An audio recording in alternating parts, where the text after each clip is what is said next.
할렐루야. 아멘. 꿈꾸는 죽장수라는 책을 쓴 CEO가 있습니다. 주식회사 본죽의 대표이사 김철호 사장님이십니다. 그는 본래요 목욕용품을 판매하던 기업가였는데요, 월 매출이 30억에 이르는 굴지의 회사를 이루었습니다. 그런데 IMF 때에 부도를 맞게 되었대요. 그래서 모든 것을 잃고 대학가에서 호떡 장수를 하면서 전전긍긍하는 사람으로 전락하게 되었답니다. 하지만 그 와중에도요, 그는 여느 호떡집 사장님과 다르게 정장을 입고 그리고 넥타이를 착용하면서 남다르게 그렇게 장사하게 되었답니다. 그렇게 해서 소문난 호떡 장수가 되었고, 이를 계기로 많은 돈을 벌게 되면서 다시금 사업가로 재기하게 되었답니다. 그렇게 해서 사업가로 재기하게 됐는데, 이분이 관심을 가졌던 게 뭐냐면 오늘 성경 말씀에 나와 있는 죽이라고 하는 거예요. 죽을 가지고 내가 요식업에 뛰어들면 어떨까? 당시에는 죽을 팔던 요식업은 없었어요. 그래서 처음으로 이분이 성경에서 영감을 얻어서 죽회사를 만들었어요. 그게 바로 본죽이라고 하는 프랜차이즈 회사였답니다. 그렇게 해서 병원이라든지 또는 여러 죽을 필요로 하는 곳에 가맹점을 열기 시작하면서 놀랍게 성장하게 됐는데요, 해를 거듭해 성공한 끝에 가맹점 매출을 포함해서 1조 원이 넘는 굴지의 대기업으로 성장시켜 주시더라는 거예요. 실로 드라마틱한 성공 이야기가 아닐 수 없습니다. 죽 한 그릇으로 인생이 바뀔 수 있음을 오늘 우리에게 알려주어서입니다.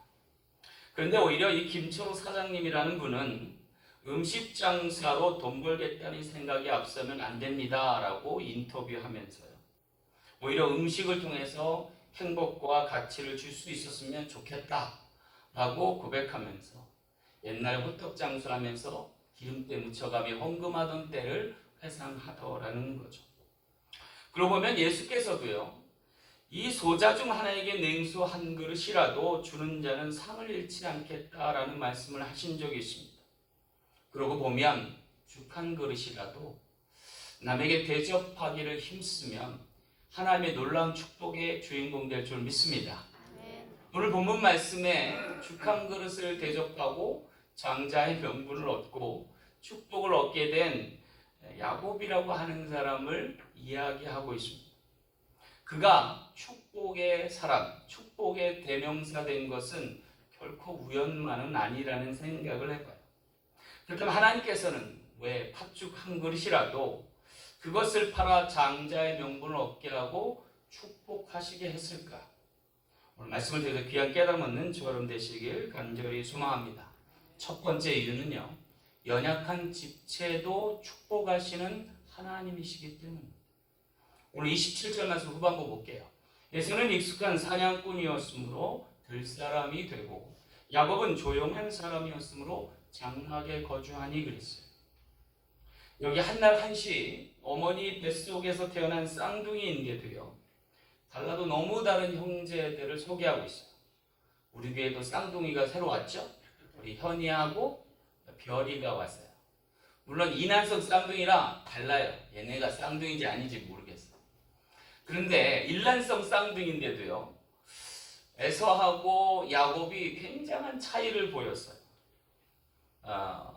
에서 같은 경우에는 몸이 붉고 털이 많았고, 야곱은 그에 반해서 희고 매끈했던 것 같아요.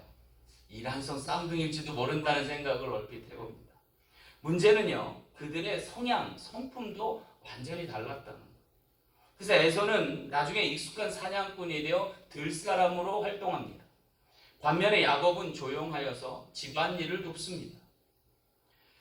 어쩌면 요새 쌍둥이처럼 세대 차이가 나도 많이 나는 것 같다는 생각을 해봅니다. 그런데요, 문제는 이 두 사람 중에 누구가 되었든지 간에 거부가 된 이삭의 기업을 물려받아야 한다는 거예요.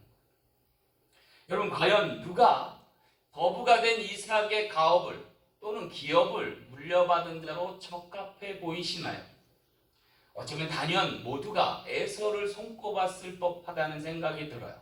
왜냐하면 그는 외향적인 데다가 남성적이고 비범해 보이기까지 해서랍니다. 반면에 야곱은 조용한 데다가 장막에 거주하며 어머니 돕기를 선호했음을 보면 꽤나 약체 혹은 약골이었다라는 생각을 해보게 돼요.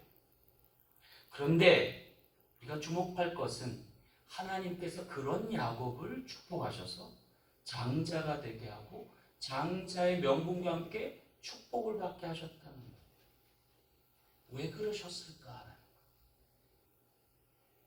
이를 통해서 형제간에 분란이 일어났고 갈등이 격화돼서 나중에 서로 죽이기까지는 원수가 되게까지 했는데 왜 하나님은 그와 같은 길을 그들에게 허락하셨느냐?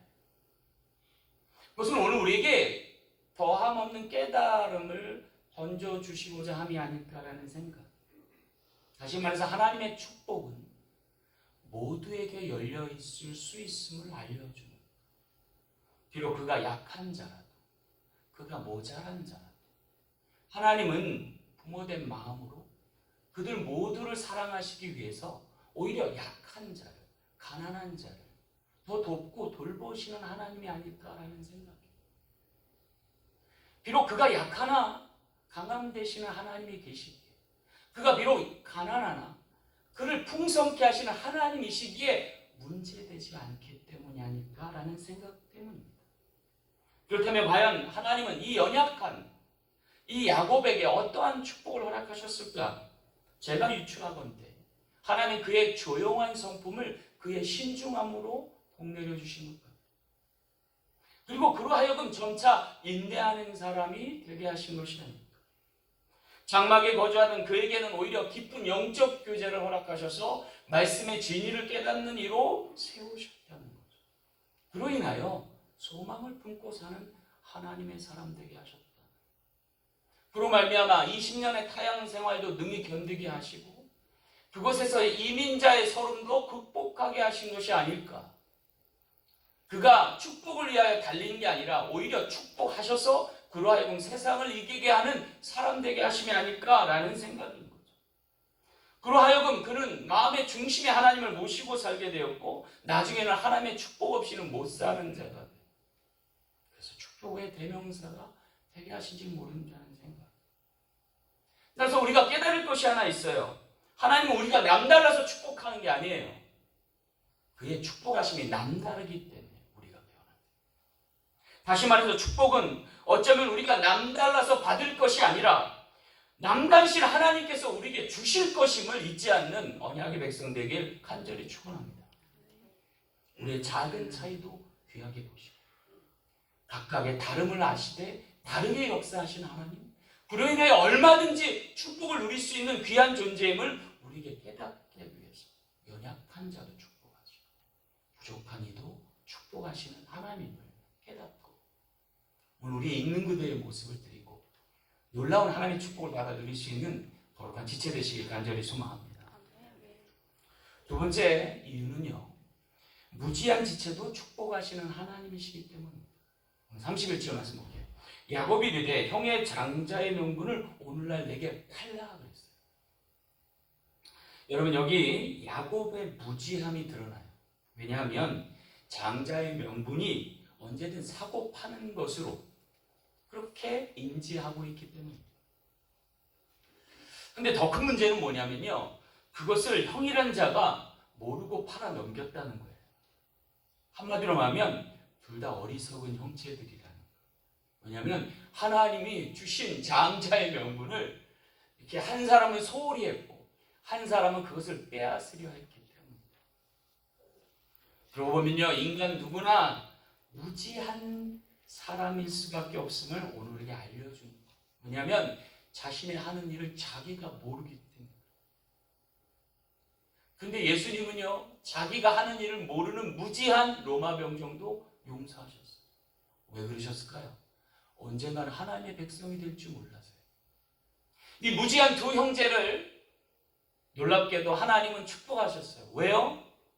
그들이 여전히 하나님의 자녀들이기 때문에. 우리가 기억해야 될 것은 내가 뭘 잘해서 축복받다라고 하는 생각이에요. 정말로 중요한 건 내가 뭘 잘해서 하나님이 축복하신 게 아니라는 거예요.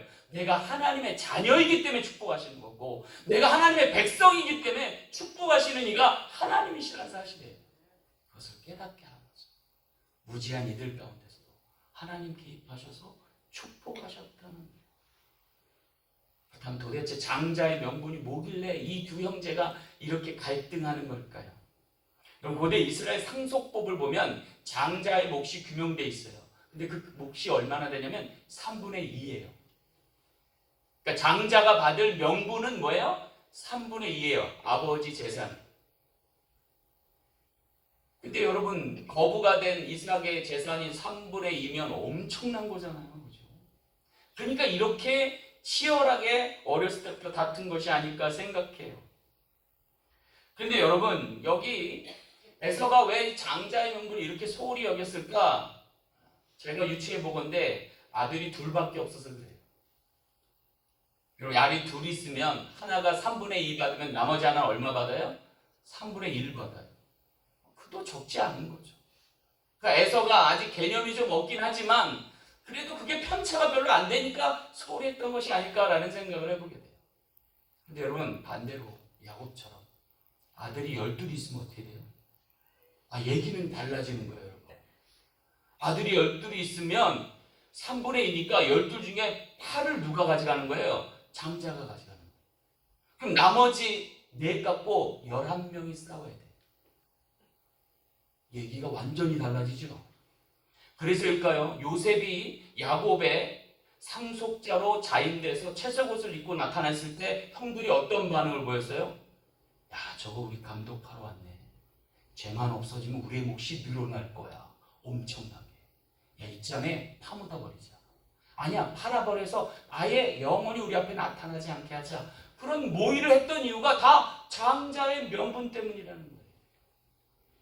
근데 여러분, 우리가 좀 더 주목할 건 뭐냐면 장자의 명분이 아니에요. 장자를 통해 축복하실 거예요. 나중에요, 장자의 명분을 얻은 야곱이 뭘까지도 욕심내요? 장자의 축복권까지 욕심내요. 왜냐하면 거부가 된 것 이상으로 하나님 작은 것도 크게 하실 수 있고 적은 것도 많게 하실 수 있는 하나님을 그가 뒤늦게 깨달아서 거예요. 그래서 아버지까지 속여서 장자의 축복을 타내려 하는 거죠. 그러면 장자의 축복권은 얼마나 대단한 걸까? 여러분, 놀라지 마세요. 이 식사 한 끼에 이것을 통해서도 놀랍게 하나님 역사하실 수 있다는 거예요. 여러분, 한 끼 식사가 보잘것없잖아요. 그런데 하나님이 축복하시면 놀랍게 역사될 줄 믿습니다. 얼마나 놀라우냐? 예수님께서 베세다 들에서 배고파 신음하여 돌아가는 백성들을 바로 세우고 제자들에게 너희들이 먹을 걸 줘라 그랬더니, 글쎄요, 엄청난 음식이 필요할 것 같은데요? 라고 할 그때에 안드레가 한 아이의 도시락을 갖고 왔어요. 그게 한 끼 식사예요. 근데 예수님이 그걸 받아들고 하늘을 우러서 축사하셨어요. 축복하셨어요. 그리고 떼어 나눠주기 시작하니까 얼마큼 먹었어요? 남자의 수만 5,000명이 먹고 12바구니가 남았어요. 이게 하나님의 축복권이에요. 할렐루야. 장자의 명분하고는 비교도 안 되는 거예요. 그 축복을 하나님이 우리에게 내려주실 수 있다라는 거예요. 한 끼 식사에 팥죽 한 그릇에 하나님이 얼마든지 가능케 하시는 하나님. 오늘 우리가 무지해서 그 하나님의 축복을 받아 누리지 못해서 그렇지 엄청나다는 사실을 인지해야 된다는 거예요. 그러고 보면 돌이켜서 한 끼 식사로 영혼의 영생함을 얻은 사람이 있어요. 누구예요? 삭개오예요. 그가 돈밖에는 몰랐어요. 그게 축복인 줄 알고 살았어요. 그런데 그게 아니에요. 돈을 모으면 모을수록 주위에서 사람이 떠나가는 거예요. 나중에 혼자만 덩그러니 남아요. 내가 인생 헛살았구나. 어떻게 하면 내가 제대로 살까 할 때 예수님의 소문을 들었죠. 예수님이 가는 곳마다 사람들이 부지기수로 넘쳐나. 가진 것도 없는 그분께 사람들이 많이 몰려드는 걸 보고 부러웠어요. 그래서 그분께 좀 여쭤보고 싶어서 비결이 뭔지. 그래서 예수님을 자신의 집에 식사 한번 하자고 초대하잖아요. 예수님 오셔서 말씀하시는데 거기에 감동을 받아요. 그리고 자기도 예수님처럼 살아야겠다. 어떻게 하면 될까요? 라고 물어봤더니 네 재산을 나눠줘라. 가난한 사람들에게. 토색한 것이 있으면 갚아줘라. 그래서 그거 결단하잖아요. 한 끼 식사하고 결단하잖아요. 내가 네 것의 것을 토색한 게 있으면 네 배를 갚겠습니다. 내 재산의 절반을 끼워 가난한 자들에게 나눠주겠습니다. 그때 예수님 뭐라고 그래요? 이 집에 구원이 이르렀다. 잃어버린 한 영혼을 되찾으신 하나님의 방법. 식사 한 끼에. 제가 여러분 밥 잘 사요. 할렐루야.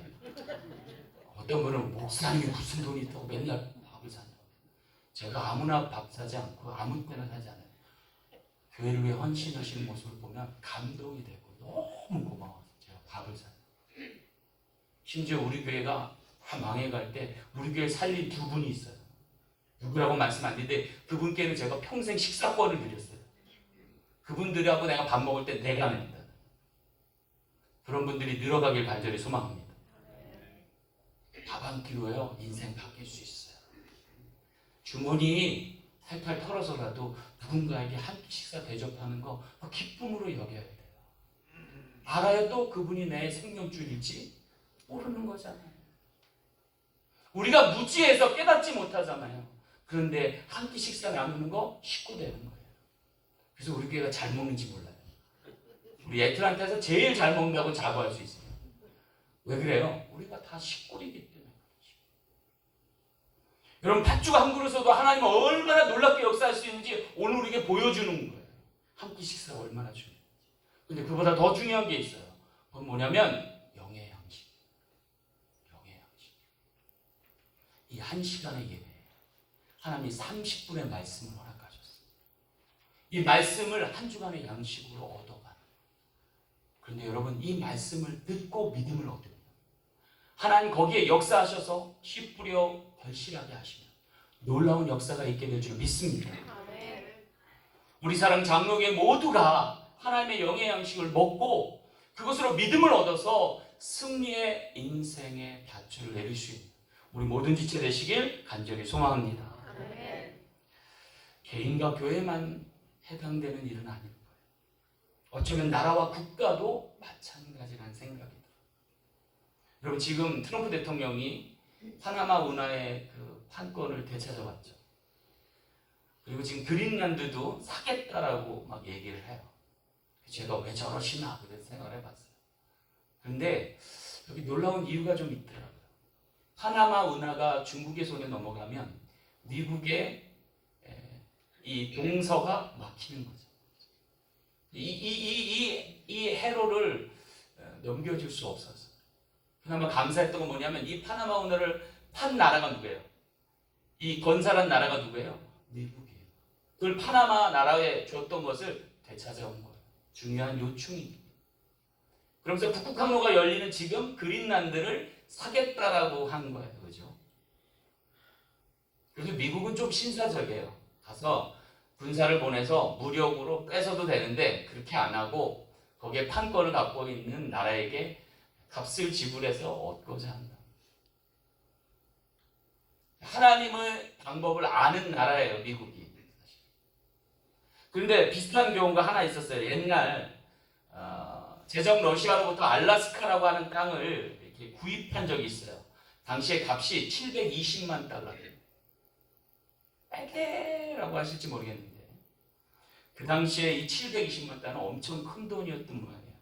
왜냐하면 미국 의회에서 난리가 났대요. 왜냐하면 쓸모없는 땅을 아주 비싼 값에 샀다라고 야단 법석이 났다는 거예요. 그래서 이 알라스카에 땅을 사고 욕을 먹은 대통령이 있습니다. 누구냐면 17대 대통령 앤드류 존슨이라는 대통령이 욕을 바가지로 먹었대요. 근데 이분이요 이 미래 가치를 알았다. 여기가 하나님 축복하시는 놀라운 땅이 될 걸 아셨던 분입니다. 근데 그분의 자라난 과정을 보면 눈물겨워서 들을 수가 없어요. 이분이요 가난한 재단사의 아들로 3살 때 아버지를 여의었대요. 그리고 가난 때문에 정규 학교를 진학하지도 못했더랍니다. 그래서 14세 때 양복점 점원으로 들어가 재봉 기술을 익힌 기술자가 되었대요. 그리고 18세에는 구두 수성공의 딸과 결혼했대요. 그런데 이 아내가 좀 똑똑한 분이었나 봐요. 그래서 그녀를 통해서 글을 깨우치게 됐다는 거예요. 그러니까 18세까지 글을 몰랐다는 거예요. 놀랍지 않으세요? 미국의 대통령이 18세 때까지 글을 다 깨우치지 못해서 아내에게 글을 배웠다는 거예요. 근데 그때부터 하나님이 축복하시더라는 거예요. 그래서 놀랍게 미국의 대통령까지 됐고, 자신을 이렇게 작은 무지한 자신을 들어 크게 사용하실 하나님을 보고 알라스카 땅을 구입했다. 지금 이 땅의 가치는 천문학적인 숫자라 헤아릴 수조차 없게 됐어요. 사랑하는 성도 여러분, 오늘 우리의 무지함에도 역사하시는 하나님의 축복을 받아 누릴 수 있는 저와 여러분 되시길 간절히 소망합니다. 하나님이 하실 일인 거죠. 우리 사랑 장로교회도 하나님의 놀랍고 풍성한 지혜로 말미암아 복의 재단이 되길 간절히 소망합니다. 마지막 세 번째 이유는요, 갈급한 지체에도 축복하시는 하나님이시기 때문입니다. 33절 말씀 볼게요. 야곱이 이르되 오늘 내게 맹세하라. 에서가 맹세하고 장자의 명분을 야곱에게 판지라. 여기 끝으로 너무나 어처구니 없는 쌍둥이 형제의 거래를 소개하고 있어요. 죽 한 그릇에 하나님을 두고 맹세하고 그리고 나서 장자의 명분을 사고 팔았기 때문에. 그런데 놀랍게도 하나님은요, 그들의 거래로 보지 않고 꺼지지 않을 영원한 언약으로 삼아 주시는 걸 보게 돼요. 왜 그러셨을까? 이 죽 한 그릇 먹고 사는 과정이 뭐가 대단하길래 하나님은 영원한 언약으로 규명하셨을까라는 거예요. 왜냐하면 거기 죽고 사는 문제가 있어서, 그리고 거기에 하나님이 계시기 때문에. 여러분, 여기 32절에 보면 에서가 이렇게 고백해요. 내가 죽게 되었으니 이 장자의 명분이 내게 무엇이 유익하리요?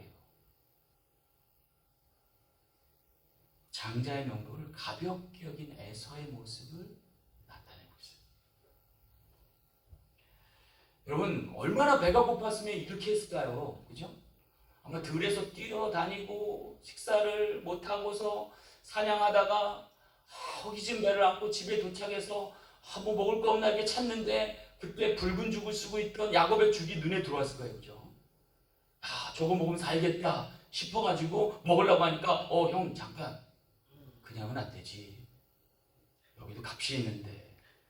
야, 배고파 죽겠어. 뭘 원해? 장자의 명분을 내게 팔어. 야, 그까짓 게 내게 뭐라고. 야, 나 지금 죽게 생겼으니까 빨리 줘 해갖고 먹었던 거죠. 그죠? 근데 여기 배고픈 에서보다 더 불쌍한 사람이 있어요. 누구예요? 갈급한 야곱이에요. 형의 장자의 명분이 얼마나 커 보였으면 요 틈을 파가지고 형의 그 약점을 이용해서 빼서 자기 컷을 사는 거죠. 얼마나 장자가 되고 싶었으면 발꿈치 뒤를 잡고 0.1초 차이로 태어난 그 서름을 이겨보겠다고 자기가 쓴 붉은 죽의 형의 장자의 명분을 가로채는 과정이잖아요. 배고파 죽을 에서와 갈급해 죽을 야곱의 모습을 보면서 남다른 생각을 해봐요. 오늘 우리의 모습이 그와 같지 않을까? 영원한 축복이 예비되어 있고 하나님 나라의 영생의 축복을 우리에게 주심에 약속하고 감사해놓고 이 땅에서 죽 한 그릇 갖고 싸우는 야곱하고 에서와 뭐가 다르냐고요? 뭐가 다르냐고. 우리 교회 신앙생활도 그렇지 않아요, 여러분? 별것도 아닌 일이에요. 지나놓고 보면 아무것도 아니에요. 근데 저 사람 아니면 내가 이 교회에 있을 수 없고, 내가 나가든지 저 사람을 쫓아내든지 목사님이 알아서 하세요. 나는 지켜만 볼 테니까. 여러분, 우리가 뭐가 달라요? 이 축복과 언약이 있는 이 동산에서 함께 지내지 못해요. 그것도 아주 작은 거. 그거 왜 그래요? 내가 갈급해서 그래요. 내가 배고파서 그래요. 사랑에 굶주려서 그러잖아요. 그죠? 그럼 누구에게 받아야 돼요? 상대의 것을 뺏는 게 아니라 하나님께 받을 수 있는 우리 모두 되길 간절히 소망합니다. 왜요? 하나님은 너무나 풍성하신 하나님. 그분께 받으면 굳이 빼앗지 않아도 되잖아요. 가로채지 않아도 되잖아요. 얄팍한 속임수로 그거 빼앗으려고 애쓰지 않아도 되잖아요. 그죠? 하나님께 지혜를 구하시고 하나님께 풍성함을 얻을 수 있는 저와 여러분 되시길 간절히 소망합니다. 여기에 자기의 뜻대로 안 될 것 같으니까 뭘 해요? 맹세하기가 있잖아요. 그죠? 오늘 내게 맹세해라. 맹세해라. 내가 맹세한다. 그것 좀 줘라. 그래, 그러면 이 계약은 성립됐다. 여러분 왜 맹세하는 거예요? 내가 작으니까 맹세. 뭔가 큰 걸 걸고 해야 그것이 이루어질 줄 알고 하는. 그래서 예수님이 뭐라고 그래요? 도무지 맹세하지 말라고. 하늘로도 하지 말라. 이는 하나님의 보좌이니라. 땅으로도 말라. 이는 하나님의 발등상이니라. 예루살렘으로 하지 말라. 이는 큰 임금의 성음이요. 내 머리로도 하지 말라. 내가 한토롭고 검고 희게 할 수 없습니다. 우리가 왜 맹세해요? 내가 작아서 그래. 내가 연약해서 그래. 내가 보잘것없어서 그래. 아니 내가 갈급해서 그래요. 여러분 내게 한 맹세를 의지하고 사는 것처럼 어리석은 게 없잖아요. 여러분 내가 완전해요? 아니잖아요. 부족하기 그지없잖아요. 그런 나를 두고 맹세해서 뭘 얻을까? 반면에 우리가 진짜 의지할 건 하나님의 말씀인 줄 믿으시길 간절히 소망합니다. 내가 한 맹세를 의지하고 사는 게 아니라 내게 주신 말씀을 의지하고 살 때 놀라운 변화가 있을 줄 믿습니다. 대표적인 사람은 베드로잖아요. 베드로가 주 앞에서 맹세하잖아요. 다른 사람을 몰라도 나는 결단코 주를 버리지 않겠습니다. 내가 맹세합니다. 그랬더니 예수님 뭐라고 그래요? 네가 다 굴기 전에 나를 3번 부인할 거예요. 얼마 가지도 않아요. 며칠 지나지도 않아요. 그 밤에 주님 면전에서 내가 저 사람 모릅니다. 당신이 나한테 뭔 얘기를 하는지조차도 모르겠습니다 하니까 베드로잖아요. 그러다 부활하신 예수님 앞에 어쩔 수 없이 나타났을 때 주님이 뭐래요? 네가 이 많은 사람들보다 나를 사랑하느냐? 꿀먹은 버무릴 때 베드로가 뭐래요? 내가 주를 사랑하는 줄 주께서 아십니다. 내가 한 맹세에 의지하지 살지 않고 내게 주신 말씀에 의지하여 살려고 고백할 때 주님이 비로소 내 양을 먹여라, 내 양을 쳐라 라고 말씀하십니다. 여러분 신자가 됐다라고 하는 것은요 놀라운 변화예요. 나를 믿고 사는 인생이 아니라 하나님을 믿고 사는 인생으로 바뀐 것이고 내가 한 맹세를 믿고 사는 게 아니라 내게 주신 말씀을 듣고 사는 삶이 되었다는 것. 거기에 하나님은 축복하신 하나님인 줄 믿습니다. 그게 바뀌어야 돼요. 내가 한 게 아니라 나로 하게 하신 하나님을 붙들고 살아가는 인생이 될 때 축복의 주인공이 될 줄로 믿습니다. 그럴 때 진정한 가치가 뭔지를 알게 돼요. 배고파 죽겠는데 무슨 예수냐? 돈 벌어야 하는데 무슨 주일 성수냐? 그따위 소리는 안 하게 돼요. 감사한 것은 내가 하나님의 자녀됨을 포기하지 않는 것이 내게 축복하신 하나님을 떠나서 살 수 없는 거라는 거예요.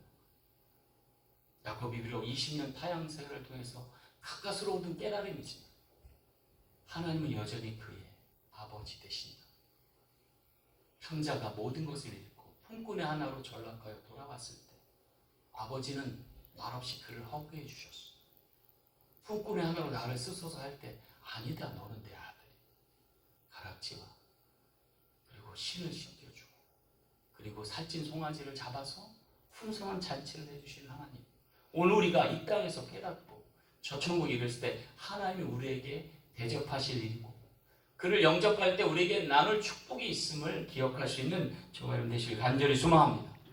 따라서 한시도 잊지 마세요. 내가 하나님의 자녀라는 거. 한시도 잊지 마세요. 내가 하나님의 언약의 백성이라는 거. 그러면 하나님이 모든 것을 축복하시고 하나님의 나를 놀라운 유업을 얻는 믿음의 상속자 되게 할 줄 믿습니다. 그 유업을 받아 누릴 수 있는 우리 사랑 장로의 모든 지체 되시길 주님의 이름으로 간절히 축원합니다. 말씀을 맺겠습니다. 레나 마리아라고 하는 분이 있어요. 1968년도 9월 28일 스웨덴 중남부 하보 마을에서 태어난 여인입니다.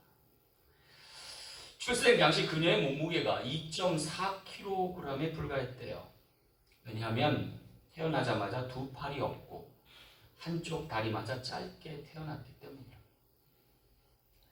병원 측에서는요, 부모에게 조용히 그녀를 보호소에 맡기도록 권유했답니다. 너무나 안타까워서.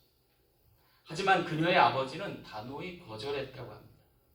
비록 두 팔이 없지만 이 아이에게 필요한 것은 가족입니다 라고 해서 아이를 받아서 데려다 키우게 됐다. 그리고 정상과 똑같은 방식으로 양육했다는 거예요. 그렇게 해서 부모의 눈물겨운 헌신과 정성 덕분에 레나는 점차 모든 것을 해결해 나갈 수 있는 아이로 성장하게 되었답니다.